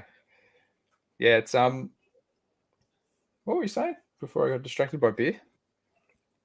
About the plants. Plants. Yeah, I don't know. No, green right. GTB Army. GTB Army. Yeah, so yeah, as many animals as I hatch, I tend to keep. Like, it's dangerous like that. I got that many people hitting me up for Gillenite. It's ridiculous. Like, yeah. Yeah, you don't see too many around this day though. So no, not when the guys from Taronga are hassling you about them. Multiple guys from Taronga. Like, surely they have more connections than I do. The best thing is when you breed stuff's trading for stuff, I reckon. Yeah. Well, that's why those white Berber, if I get a couple out, they're going straight to Mitch, because he's hooked me up with prickly forest skinks and a brown tree snake, and you know, he was saying how he's binning wheeler eye eggs, and I'm like, hey, can you just hatch me some of those? He's like, yes, sweet, no worries. So I need to sort him out with some stuff, and yeah, I think I need to sort Rick out with a couple of greens as well. I think he was pretty keen on some greens. So yeah, see how we go there. Yeah, nah, they're definitely on my list. I've got a few feelers out for some anyway. I think we were chatting about it the other night, so I might actually resend another message about that. So might be able to save on freight. Yeah, I thought about that the other day as well. And there's a guy in New South Wales that breeds cracker natives. Oh, I'd completely forgotten about him. And he's not on Facebook a hell of a lot, but you can contact him via Facebook. One of my mates actually bought a green tree python off him, and it is absolutely stellar. Stunning. Yeah. So, and he, like, that's all he does. Like, he's got like 30 pairs of natives or something like that. Ridiculous. Yeah. And just tinkers around and breeds them, but he's just not everywhere. I'm just texting you his name right now just because I completely will forget it later. So beautiful. But yeah, he's down in Wollongong or around there, so he's not too far away. You know, you can make a drive of it. Yeah, save the freight. Yeah, definitely. But yeah, it's gone up too, the price of freight. It's crazy at the moment. Yeah, you got to bloody go through a booking agent and this and that, and it's like doubled the price. Well, that's because the booking agent's having a little dip as well. Yeah, exactly. But they've got to earn their crust. 100%. No, 100%. Andy, not Kieran. Sorry, Kieran said, "Is it Andy from Fuzzy Fox?" No, it's a different guy that I'm thinking of. I've got one of my Grand Tree Pythons from Andy from Fuzzy Fox. He's a great guy to deal with, but it is not 100% native. That's my male. He's mixed blood, still viridis, but yeah, not 100% pure. John's asked a question here too. Luke or Jason, would you ever get Hayden Turner on from on the podcast from Taronga Zoo? I've heard a couple of good stories from him, and it might be good to chat with you all. I can't say that I've heard of Hayden Turner, John, neither. But that's somebody that we can always have a look into doing. Something we do need to do, and something that Jason and I are talking about a lot more as well, is like we've noticed lately that we've been pretty not not 100% pigeonholed, but we've been getting a lot of like the zoo guys on or herpers on, so we need to try to get a few more keepers and stuff on the show that are just hobbyists as well. Yep. Talk about some breeding and this and that as well. Yeah, and well, that's something that we probably Kind need of to touch get on. We do, but it'd be nice to get a broader audience there as well, and have a few guys on. Think of a few people. There's enough of them out there. Yeah, that's right. There's heaps.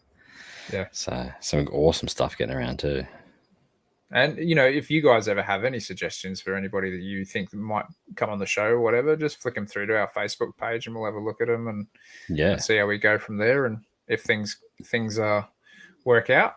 Not everybody wants to be on a podcast as well. Right. That's something that you got to take into consideration. Not everybody wants it, and we've asked plenty of people, and they've gone, "No, sorry, not my cup of tea," and that's okay. So, yeah, everyone's not really a big fan of freight. Yeah, I saw that. I was just going to bring that up. So Coops just said, speaking of freight, I'm not a big fan. Do you guys like selling and buying that way? What do you reckon, mate? I'll let you go first. I'd personally prefer to go and pick something up myself from someone, like meet someone. I'd rather drive 2-3 hours and pick something up than freight something, personally. I've had some absolute nightmares with freight. Like, I had one that got sent. So I got sent, got to the airport, the flight got delayed, so didn't get sent out till the next day. So I sat in the airport overnight. Flight was to come in at night time in the city, I think it was.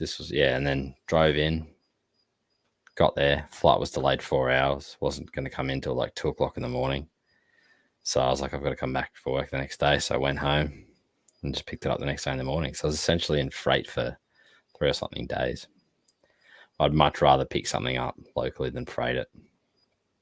Yeah, I mean, but the problem is some of the stuff, there's just not much of it around. So you kind of have to, get it from wherever you can, like whoever's selling it, whoever's breeding it. And unfortunately, sometimes there's just not much around. So you kind of have to go to freight. I'd rather not, though. Yeah.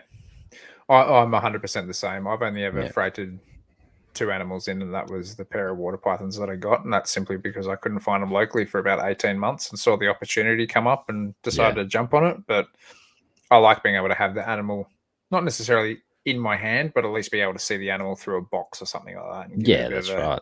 A health check as such. And I've gone to meet plenty of people and actually said, no, sorry, I don't want to buy your animal. I've done that before as well. Yeah. And you kind of get like a little bit nasty, and you're like, well, like I'm not going to buy something if it's not up to scratch. Like, I'll tell a story. So I was really excited. This is probably going back maybe 5 years.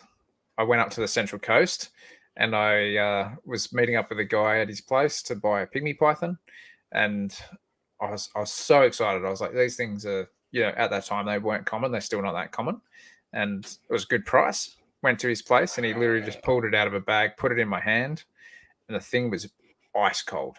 I'm talking like, felt like it came out of a freezer, and I was like, oh, this isn't good. And the first thing I saw was its throat was like all puffed out. And then it was just like crackle, wheeze, bubble pop. I'm like, sorry, mate. I'll leave this one with you. And he's like, oh, why's that? And I'm like, it's got a very bad respiratory infection, and you should probably take that to a vet. And he was like, oh, acting all shocked and stuff like that. And I was like, no, I'm out of here. Sorry. I felt really bad. I could have done something for that animal and taken it on, but I was not prepared to. God knows what else it had, or if it had anything else. So, yeah. Anyway, that was a really bad experience. But yeah, Tyson saying he's had some good experience with road freight. I sent some Gillens with road freight a while ago now, but I've also had some bad things with road freight too. I can't remember who it was. It might have been Cindy, maybe. She sent some frogs, and they got held up for like 2 or 3 days or something in the road freight. Yeah, because it's all through. It used to be through fast track, I think it was, but now they changed to Aramax. And I get wine sent to the house, and it comes from the northern beaches. When it was fast track, it used to take a day. It comes, so say it's been shipped to get delivered the next day. But since they've changed to Aramax, it takes a week to get sent from the northern beaches to my place. That's crazy. You should just get me to pick it up, and you can come past my place. Yeah, take a bottle out. Yeah, wine tax. Yeah, keep my missus happy. Yeah. But I'm not much of a wine guy myself. Yeah, I don't mind a glass for dinner, but yeah, no, road freight. I've had good experiences, but I have heard some bad experiences. But it is still relatively cheap compared to air freight at the moment, though. It's a shame. Remember, there used to be I can't remember his name. Used to be a bloke. He used to drive from Queensland through New South Wales all the way down to Victoria. So do like a run. You'd book him on the run, and you'd just meet him on the freeway. So you drive all the way from Queensland all the way down to Victoria. Just go to Victoria, and then you do the run back. So if you had anything needed from Victoria to New South Wales, you'd come on the run back. Can't remember who it was. That was years ago. But yeah, it's a shame. There probably wouldn't be too much money in it, I guess, just shipping reptiles. But he might have even been a truckie and just did it on his truckie route. You probably just put it in that little sleeper cabin behind him. Yeah. But I actually just thought about that then. I've actually freighted more animals than just those water pythons. I freighted that green tree python from Fuzzy Fox from Andy. Yeah. That was road freight. That was good. Like that came, it was like, it's only Wollongong. So it was just like timing. It was like a couple of hours sort of thing. Like that was nothing. Yeah.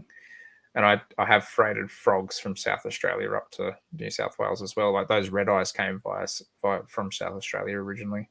Yeah. That you've got there. Was that air freight or was that road freight? That was air freight. Yeah.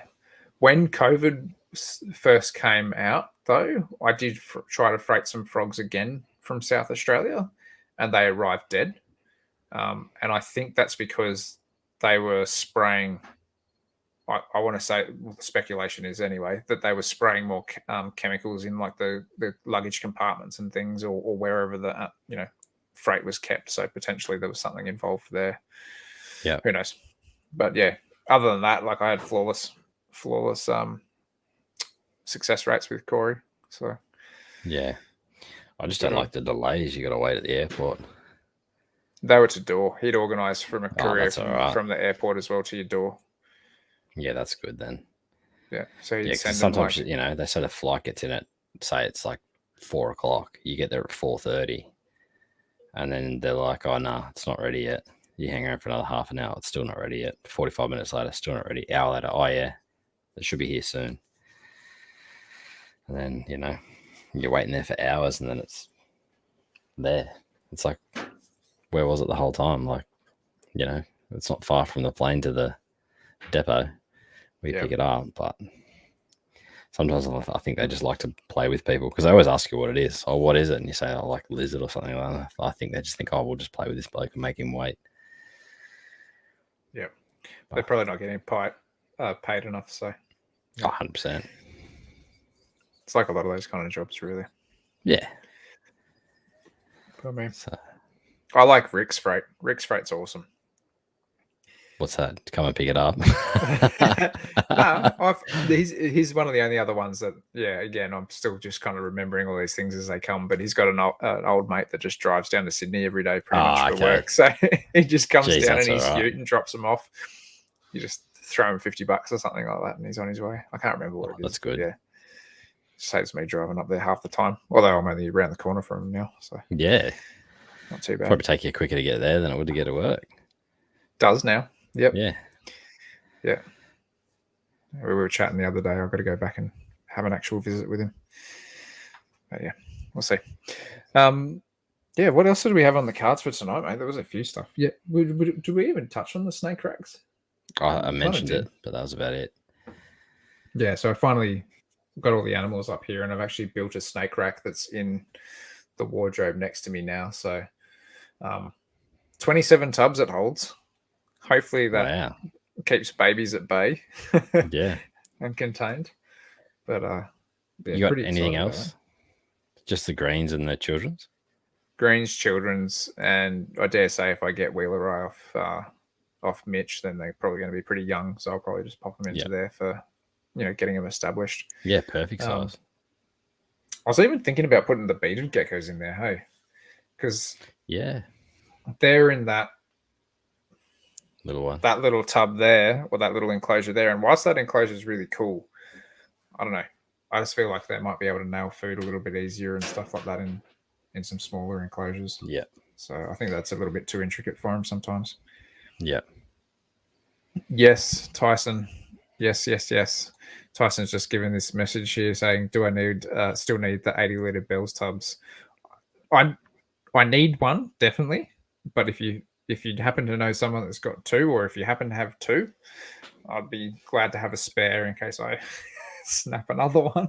At least gives me something that I can also clean out and remake up in a tub or whatever and swap out and clean tubs. That's what I found handy, having multiple tubs. You could just pop one out, pop a new one in, and then, clean it later on. Yeah.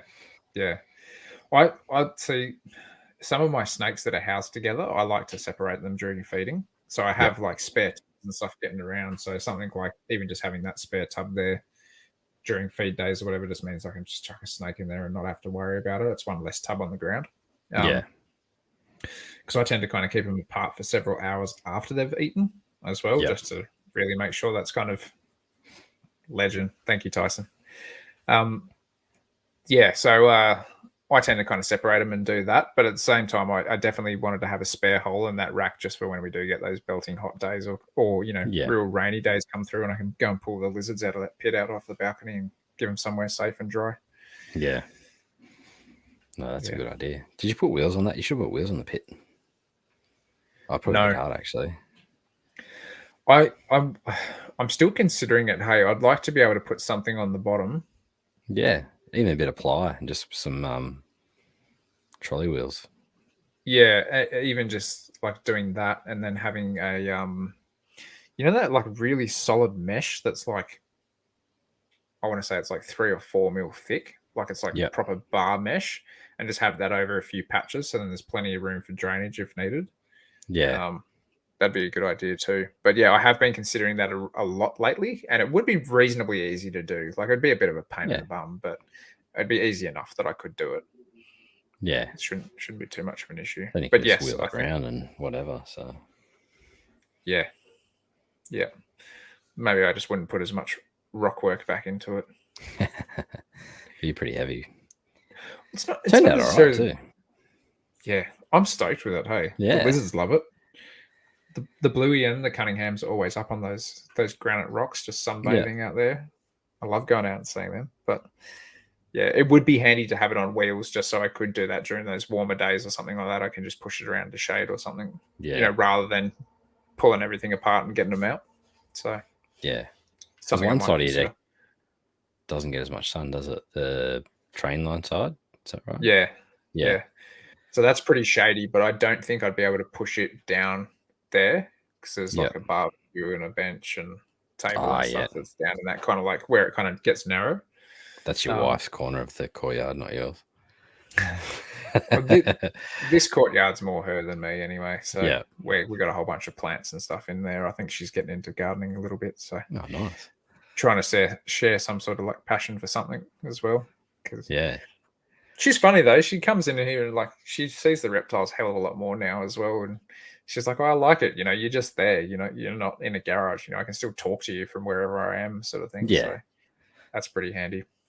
But I come down here and I'll lock myself away. I can't hear the missus, and the next time I hear something hit the door, she's throwing like a peg at the door or something. Like, oh, sorry, I didn't hear down here because I got bad reception down here too. Like I've only got like terrible reception in the shed as well. So I should try to ring me. She goes to message bank.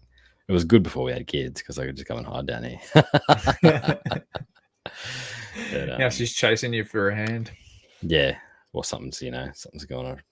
Ray's done something, but anyway, kids. We'll have to do a catch up as a group, I reckon, because I'd like to meet your family as well.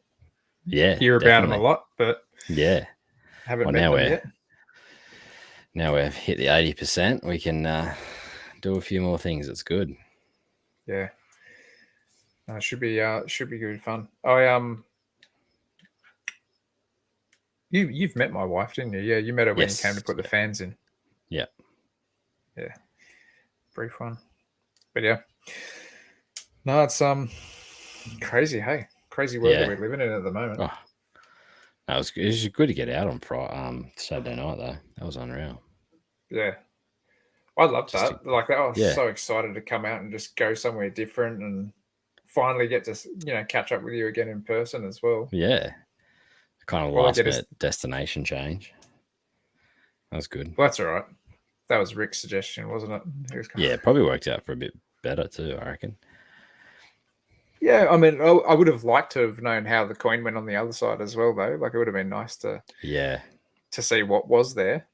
But I mean, I had no idea in both of the places where I was. So yeah, well, exactly. I've been to the other one, but yeah, it's we can always go back there again. But yeah, probably a bit better if it's a bit warmer as well, I reckon. Yeah, I definitely think so. Yeah, I'm really looking forward to this Thursday night. I reckon that'll be good because, like as much as I definitely think that other place would be really good that we did go to. I haven't. Sometimes it's just like faith in the ye old faithful spot, Yeah, like it's just one of those awesome things that you go, oh well, you're pretty much guaranteed to see X, Y, Z, but it's like the thrill of the hunt. Actually, in that particular spot that we did go to. Cooper went herping there. Yep. And filmed it last season. I don't know if you've seen the video, but you should go back and watch it. It was something called like nighttime herping or something like that. Maybe. But he found like the most neon diamond python there. I think have I seen that? Yeah, maybe I can't remember. I might have seen it. That was it was absolutely insane. John's just asked you what frogs you're putting those exoterras behind you. Yeah, Perrins and red-eyed tree frogs. So I can't wait to get him in there. I still want to do. Obviously, the missus wants some green tree frogs or something, but I want to do a one of the large exoterras, 90 by 90. Do like a paludarium setup for the house, but I think we should set them up in here first just to make sure she's happy with the sound before we put them in the house. So you should probably go for. I like green tree frogs. Yeah, same. She just likes them because they're big, but I was maybe thinking some white lips or something like that. Something large. Do white lips, man. Yeah. They're an impressive frog. Plus, they kind of, suit your theme as well. Like you're into your greens and your boyds and your leafies and stuff from North Queensland. Like they just kind of fit the bill with that kind of, real North Queensland tropical feel. Yeah. They're a cool frog. So, I regret selling my little one. Yeah. That's probably, she's happy. She just wants some big frogs. They're stunning. Yeah. Oh, beautiful. What are they? Infranata? I think so. Infranata? Something like that. I'm not the best with scientific names. But here we go. He's consulting the frog book. Yeah. I've got numerous frog books that are just a little bit further than your one. So yeah. That's the handy part about it. That's pretty handy having it right next to you. Yeah. I might do a bit of a shuffle of my room. Infrafrenata. Infrafrenata. There you go. Yeah. That's whited out to the max. But yes, really impressive frogs. Yeah. 14 centimeters they get to. That's huge. They're the biggest frog you can get. Yeah. I shall like that then. I'll get that same book out and show those pictures. She'll be like, yeah, let's do it. They're cool frogs. Like I like Corella, but at the same time, that's yeah. So for some reason I like the smaller frogs personally. Some of the smaller ones. I do too. I think that they're really manageable. Yeah. And especially for what you want to do with like bio setups and stuff like that. Like if you get those guys, you're gonna have to choose some real beefy plants and stuff. Yeah. They'll trash it for sure. Yeah. But I mean it's all part of the fun though, I guess. So yeah. Oh, Cam's just saying that his Ciliaris hasn't laid yet. He's starting to think that the pairing wasn't successful. Give him time. It's only just starting to warm up now. It's only started, yeah. You might find you'll get slugs from your first clutch too sometimes if it's her first season. They don't always. Like my get Boyd's eggs is the first on. time. What she's had 2 clutches now of slugs. Yeah. So I think the male's just needs a little bit of firecracker in his step. She's ready, but he's not. I got one running around scratching at the glass. They're good for that, aren't they, the Boyds? Yeah. Mine do that a lot. Funny. They sit down there and they've just started getting real like that. They'll eat off the tongs. They've eaten off tongs for a while, but now they've just started to like jump down to the ground and run to the door when I come with the crickets. They see the cricket box and they're like off the perch, down on the ground. They're all just lined up. That's awesome. So yeah, it's cool. Cool to see. Do they you haven't fed them woodies at all? No, not woodies. I got some woodies, but I didn't end up feeding them. So mine love woodies at the moment. They're not liking the crickets so much. Yeah, mine's smashing crickets still. So, but I want to try and mix it up a bit. So I'll probably go for some woodies again. But I need to get some flu on so I don't end up with woodies everywhere. Yeah, I actually just ordered bulk woodies into work for me this week. Yeah, can't remember what I got. I think it was like 1,000 medium woodies or something like that. Yeah, I just thought, stuff's starting to eat, and especially like the gill and I and that. I'd like to give them some woodies as a bit of something different rather than just crickets and eggs and whatever else they're kind of getting tidbits of. Plus, some of the bigger, the bigger geckos and stuff could probably use that bit of a meatier hit as well. So, like I really want to try to hit some numbers this year. It's already starting to get off to a pretty good pace though. Like I'm pretty happy with white Berber eggs and green eggs and children eye and stuff. Like that's pretty cool. Oh, and I got velvet gecko eggs as well. Was that the last podcast that we were talking together? And I was like, hang on, I just found an egg. And it was. Yeah. I think it was before Luke jumped on. Yeah. So that egg was, I don't know if that's any good. I put it in that over water tub, like in the incubator or whatever. And then I think it was a day later, I just went for a bit of a rummage and I found a good one that was still in there. So she seemed to have just spat one egg out on the surface and the other one she actually buried. Yeah, okay. Was it a dud? Don't know. I haven't checked it since. I just put it in the tub and went, yeah. I'll get to you when I get to you. But yeah, I found the other one and that looked like it had veins in it. So we'll see how that goes. But she'll probably pump out a whole bunch more eggs this year. Yeah. She's pretty good. Like she had like 5 clutches last year or something. I found the trouble with some of them is trying to get them to stop. Yeah. She's a brute. Like an absolute brute. Same with some of the Stroffs too. Like violent? Like with the boys? No, just trying to get them to stop laying eggs. Yeah. Like I just didn't want them to like overdo it. Yeah. But like you'd pull the male away and they'd still keep laying fertile eggs. I mean, obviously they can restore sperm and that, but got to the point where I started dropping food off, so they stopped laying eggs.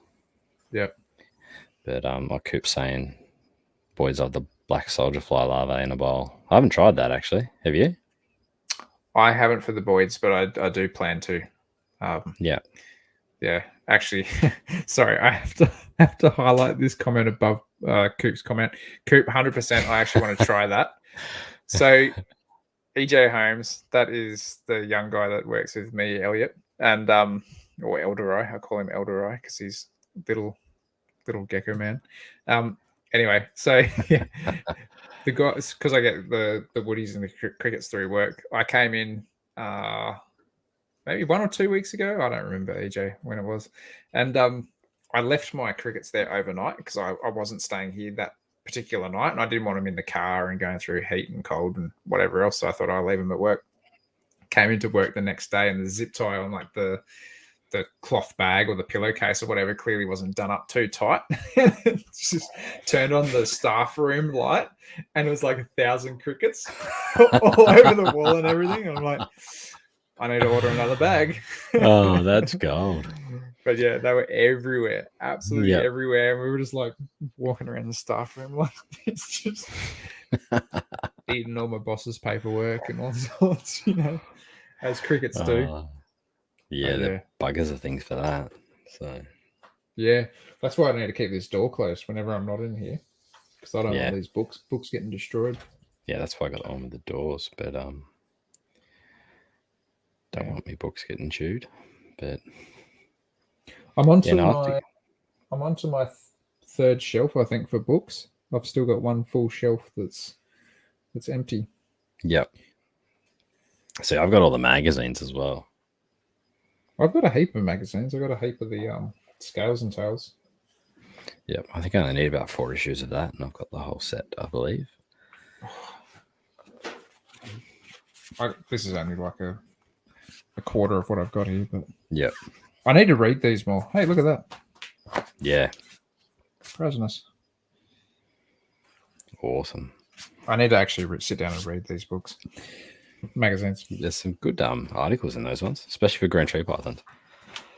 Yeah, I've seen a few of them. But I've got those ones. I've got the iHerp ones, the Reptiles Australia, and there was 2 copies of Reptiles Australasia. I've got those as well. They only did 2 copies. Yeah, but I think I've actually got 2 lots of the scales and tails. Up like to 2 a certain of each. point. Yeah, up to a certain point, because I had my own.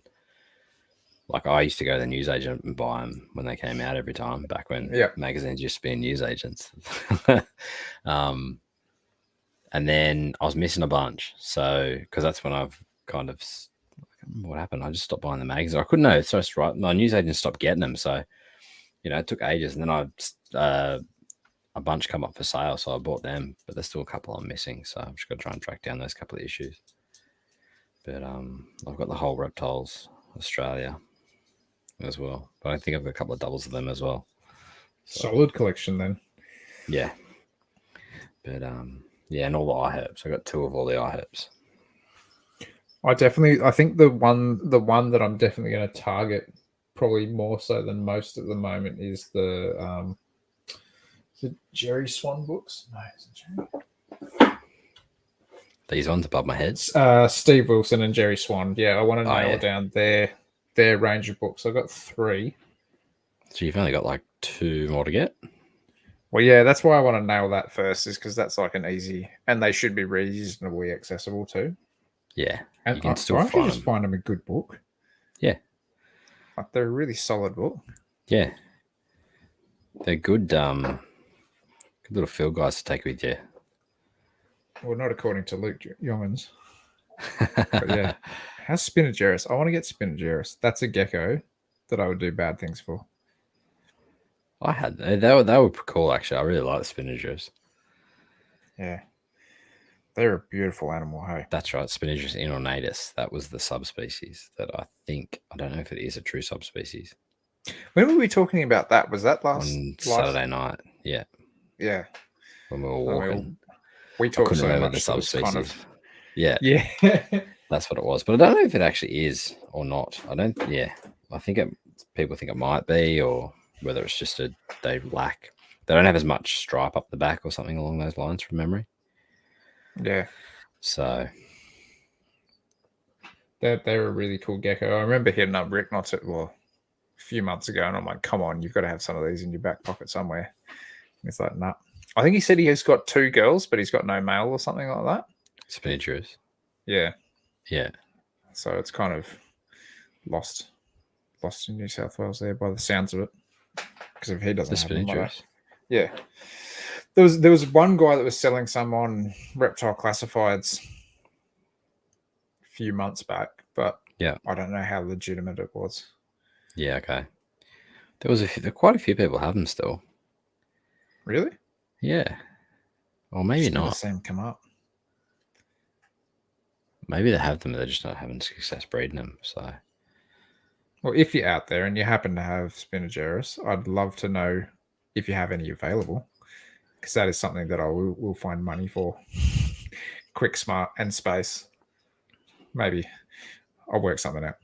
But that is, if you need 30, 45 exoterras, I know where you can get some. Have you got a stack of those still? About 10 of them.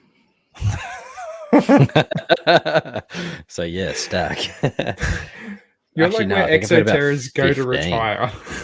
I got about 15 maybe. Honestly, the amount of times I'm like, oh, I need an enclosure this size, and Jason's like, yeah, I got like 12 of them. Yeah, I've only got the small ones. I had that large one that I completely forgot about, but the one that I got, that one I completely forgot about that one. Yeah, But That's a nice I've size got enclosure. but I've got a heap of the 30, 45s. Like I find them hard to get rid of as well. It's crazy though, right? Because they're actually a really good size enclosure. Yeah, it's perfect for Stroffs. That's what I had all my Stroffs in. You never had them in anything bigger? No, I just had pairs in them. Oh, perfect. You could even do trios on some of the smaller Stroffs. But see, like I've got the Ciliaris in that one, and they use every inch of that. Hey, yeah, they're a big I just had gecko, pairs. Though. Yeah. Oh yeah, they are. But I just had pairs in there. But I found, I just found they were the perfect size. That's just personally though. Yeah, obviously, and I just kept it all uniform. But like the Spinagerus, I had like a trio in one. What else? But yeah, I just found them the perfect size, just personally. Just fitted the rack good and everything else. Well, I might have to talk to you after this because I think I need, or I'd like to get 3. Yeah, 3. I think. Yep. We'll work something out. Maybe I need to produce more backgrounds or something like that. We'll figure out some sort of other trade down the line. But yeah, no, I've got a bunch in the shed, and I've got a bunch in my storage shed as well. I ended up tearing down that fish rack as quick as it went up. It's all Exoterras now. Yeah, back to Exoterras. So yeah, that's gone. I just found it a bit hard for. I had the leaf tails on top of that rack, like the hatchy leaf tails. Yeah. And as much as I can get up on a step ladder, like that's no issue whatsoever. I was just kind of like, oh, they're just small geckos, and I just want to watch them a little bit more closely. Yeah, so I was just like, I just wanted to bring them down. Whereas I think if I was to, put something bigger and hardier up higher, I'd be less worried about it, if you know what I mean. Yeah. So, yeah, I'll figure it out. I was actually thinking about doing like another 45 cube up the top above these guys, actually, for the Northern Velvets.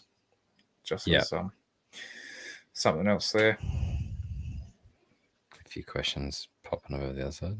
Yeah, I've got this one up here. Okay, so Luke, I've never owned or kept monitors. When Loki bit you through the glove when you moved her enclosure, is this typical monitor behavior? As I've seen lace monitors at expos get carried. I don't remember Loki biting me through the glove. I think, actually, sorry, she didn't bite me. She scratched me with her back hind leg. So she didn't actually bite me as such. But yeah, she did make me bleed. She did give me a scratch with her back leg. So that's what's happened there. And that's just because she was just trying to hold on to me. No other mistake of her own. Yeah. Yeah, Max said, ha, cola fish. Yeah. There's a few of them still kicking around. But yes, hello, Team Feed Griffin. Welcome to the chat. No, I didn't feed them off. I've still got them here. No, I'm just staring you up. Oh, you know what Loki did eat? Did I tell you about this? Maybe. I don't know. Oh, you did. You told me. Archerfish. Archerfish. It's like $200 worth of archerfish. And I was like, oh, she's not going to get these things. Yep, she got them. She's a better hunter than what I thought, hey? Yeah, it's awesome watching them swim. Yeah. Like I can't remember when it was, but I dumped like a whole bunch of yabbies into her like pond section, if you will, or her aquarium section. Yeah. And like I see Doc Merton, she gets right into those yabbies inside of her pond area in that massive tank. And I've never seen Loki do that whatsoever, but I watched her for about an hour. Like I just lay there like mesmerized as she was like going around the water, and you could see her flicking her tongue underwater trying to pick up scent particles and stuff. It's so cool to watch, hey? Yeah, absolutely unreal. I really enjoyed that. You associate them, like the majority of the monitors, like hunting on land, but when you watch them swim through the water, it's so good. It's funny even just watching them breathe and like puff up and inflate and then float, and just the way that they get around. Like, I don't know, I find that I'm watching her even more so now that I can actually kind of see her from like the couch. I can kind of just pop my head around the corner and see glimpses of her like in that room, which is pretty cool. Yeah. But yeah, that's It's kind of cool just being like around the animals a bit more like that. Yeah, it is good, especially when they're so close. You can just like go in there and watch stuff. You must be finding that too now that you've got like minimal animals as well, that you can kind of pick up on a few little things here and there because you don't have to check over so many of them. Yeah, definitely. You just kind of sit back and watch. And my kids love coming in as well. So it's good just to, sit there and watch everything with the kids and do everything else with the kids and stuff. So, yeah. That passion's definitely going to be instilled in your little ones. Yeah, they don't stand a chance. So, I mean, my daughter's like loves them just as much as my son does. So, yeah, she gets excited when she sees the boys and stuff. But, yeah. That's crazy. Some sort of conversations going over on this side. I don't even know what that's all about. Anyway. What else is new?